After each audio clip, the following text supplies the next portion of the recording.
Saya akan mempresentasikan komunikasi bisnis kelompok 5, penulisan bad news. Nama kelompok: Paula Belatelino, Liani Soni, Ria Trisnawati Juwana, Indri. Strategi pengorganisasian pesan-pesan bad news. Ada 3 yang diperhatikan dalam penyampaian pesan bad news, yaitu pertama, menyampaikan bad news. Kedua, penerimaan pesan tersebut. 3, menjaga goodwill sebaik mungkin dengan audiens.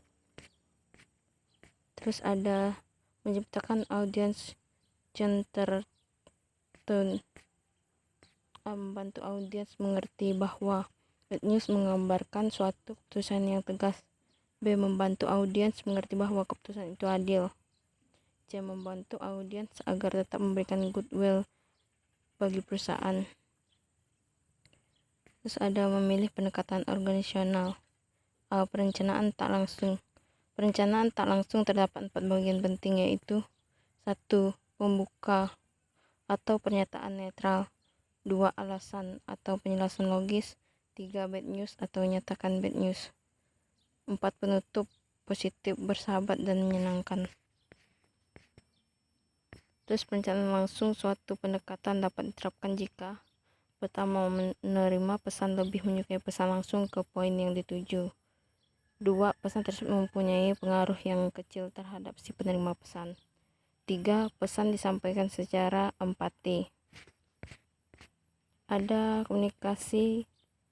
mengkomunikasikan informasi dan jawaban negatif. Pertama, bad news tentang produk. Ketika Anda ingin menyampaikan bad news tentang produk, penyataannya adalah pendekatan mana yang akan dipilih, pendekatan langsung atau pendekatan tak langsung. 2. Penolakan kerjasama.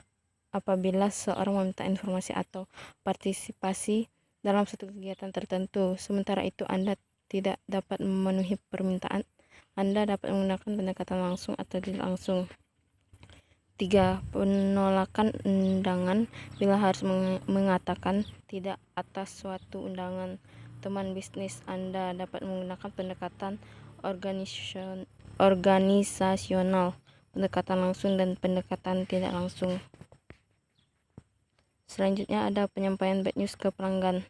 Pertama, bad news tentang pesanan. Bila Anda hanya memenuhi sebagian pesan produk pelanggan, Anda dapat menggunakan pendekatan organisasional tak langsung, yang isi paragraf pembukanya adalah good news bahwa sebagian produk pesanannya dapat dipenuhi. 2. Penolakan surat pengaduan dan keluhan. Penolakan surat pengaduan dan keluhan. Secara umum, untuk menjawab penolakan surat aduan, kita dapat menggunakan pendekatan organisasional perencanaan tak langsung, di mana kita menyatakan penolakan tersebut pada bagian pertengahan surat. 3. Mengganti produk. Pendekatan yang dapat digunakan dalam kaitannya dengan penggantian suatu produk adalah menggunakan pendekatan organisasional perencanaan tak langsung.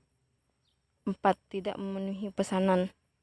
Apabila hal ini terjadi, tugas Anda adalah menyatakan secara tegas bahwa Anda tidak dapat memenuhi pesanan dari pelanggan Anda. Bad news tentang orang. Pertama, penolakan melalui surat rekomendasi. Pada prinsipnya, dalam menulis surat penolakan atau surat rekomendasi dapat dilakukan dengan menggunakan pendekatan organisasional langsung dan tak langsung. 2. Penolakan lamaran pekerjaan. Untuk memberikan jawaban surat lamaran kerja yang memenuhi persyaratan yang telah ditentukan, maka pendekatan organisasional perencanaan langsung dapat digunakan. 3. Surat penolakan kredit.